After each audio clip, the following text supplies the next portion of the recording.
Jean, chapitre 5.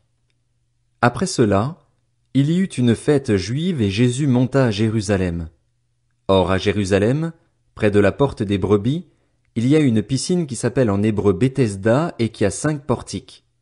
Sous ces portiques un grand nombre de malades étaient couchés, des aveugles, des boiteux, des paralysés.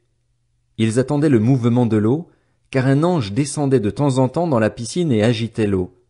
Et le premier qui descendait dans l'eau après qu'elle avait été agitée était guéri, quelle que soit sa maladie. Là se trouvait un homme infirme depuis 38 ans. Jésus le vit couché et, sachant qu'il était malade depuis longtemps, il lui dit, « Veux-tu être guéri ?» L'infirme lui répondit, « Seigneur, je n'ai personne pour me plonger dans la piscine quand l'eau est agitée, et pendant que j'y vais, un autre descend avant moi. »« Lève-toi, lui dit Jésus, prends ton brancard et marche. » Aussitôt cet homme fut guéri. Il prit son brancard et se mit à marcher. C'était un jour de sabbat. Les Juifs dirent donc à celui qui avait été guéri, « C'est le sabbat. Il ne t'est pas permis de porter ton brancard. » Il leur répondit, « Celui qui m'a guéri m'a dit, prends ton brancard et marche. » Ils lui demandèrent, « Qui est l'homme qui t'a dit, prends ton brancard et marche ?» Mais celui qui avait été guéri ne savait pas qui c'était, car Jésus avait disparu dans la foule qui était à cet endroit. Quelque temps plus tard, Jésus le retrouva dans le temple et lui dit, « Te voilà guéri. Ne pêche plus, de peur qu'il ne t'arrive quelque chose de pire. » Cet homme s'en alla annoncer aux Juifs que c'était Jésus qui l'avait guéri. C'est pourquoi les Juifs poursuivaient Jésus et cherchaient à le faire mourir, parce qu'il avait fait cela le jour du sabbat. Cependant, Jésus leur répondit, « Mon Père est à l'œuvre jusqu'à présent. Moi aussi, je suis à l'œuvre. » Voilà pourquoi les Juifs cherchaient encore plus à le faire mourir, parce que non seulement il violait le sabbat, mais il appelait aussi Dieu son propre Père, se faisant lui-même égal à Dieu. Jésus reprit donc la parole et leur dit, « En vérité, je vous le dis, le Fils ne peut rien faire de lui-même, sinon ce qu'il voit le Père accomplir. Tout ce que le Père fait, le Fils aussi le fait pareillement. En effet, le Père aime le Fils et lui montre tout ce que lui-même fait, et il lui montrera des œuvres plus grandes que celles-ci, afin que vous soyez dans l'étonnement. En effet, tout comme le Père ressuscite les morts et donne la vie, le Fils aussi donne la vie à qui il veut. Le Père ne juge personne, mais il a remis tout jugement au Fils afin que tous honorent le Fils comme ils honorent le Père. Celui qui n'honore pas le Fils n'honore pas le Père qui l'a envoyé. En vérité, je vous le dis, celui qui écoute ma parole et qui croit à celui qui m'a envoyé a la vie éternelle.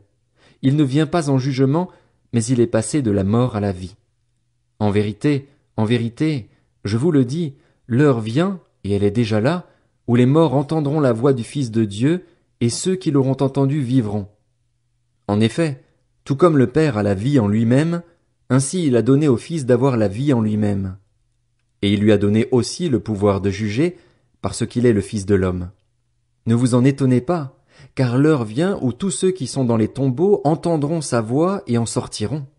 Ceux qui auront fait le bien ressusciteront pour la vie, mais ceux qui auront fait le mal ressusciteront pour le jugement. Je ne peux rien faire de moi-même. Je juge d'après ce que j'entends, et mon jugement est juste parce que je ne cherche pas à faire ma volonté, mais celle du Père qui m'a envoyé. Si je me rends témoignage à moi-même, mon témoignage n'est pas valable. C'est un autre qui témoigne en ma faveur, et je sais que le témoignage qu'il me rend est vrai. Vous avez envoyé une délégation vers Jean, et il a rendu témoignage à la vérité. Pour ma part, ce n'est pas d'un homme que je reçois le témoignage, mais je dis cela afin que vous soyez sauvés. Jean était la lampe qui brûle et qui brille, et vous avez voulu vous réjouir 1 heure à sa lumière. Pour ma part, j'ai un témoignage plus grand que celui de Jean. Ce sont les œuvres que le Père m'a donné d'accomplir. Ces œuvres mêmes que je fais témoignent à mon sujet que c'est le Père qui m'a envoyé, et le Père qui m'a envoyé a rendu lui-même témoignage à mon sujet. Vous n'avez jamais entendu sa voix, vous n'avez pas vu son visage, et sa parole n'habite pas en vous, puisque vous ne croyez pas en celui qui l'a envoyé. Vous étudiez les Écritures parce que vous pensez avoir par elles la vie éternelle. Ce sont elles qui rendent témoignage à mon sujet, et vous ne voulez pas venir à moi pour avoir la vie. Je ne reçois pas ma gloire des hommes, mais je vous connais. Vous n'avez pas l'amour de Dieu en vous. Je suis venu au nom de mon Père et vous ne me recevez pas. Si un autre vient en son propre nom, vous le recevrez. Comment pouvez-vous croire, vous qui recevez votre gloire les uns des autres et qui ne recherchez pas la gloire qui vient de Dieu seul? Ne pensez pas que c'est moi qui vous accuserai devant le Père. Celui qui vous accuse, c'est Moïse, celui en qui vous avez mis votre espérance. En effet, si vous croyiez Moïse, vous me croiriez aussi, puisqu'il a écrit à mon sujet. Mais si vous ne croyez pas à ses écrits, comment croirez-vous à mes paroles?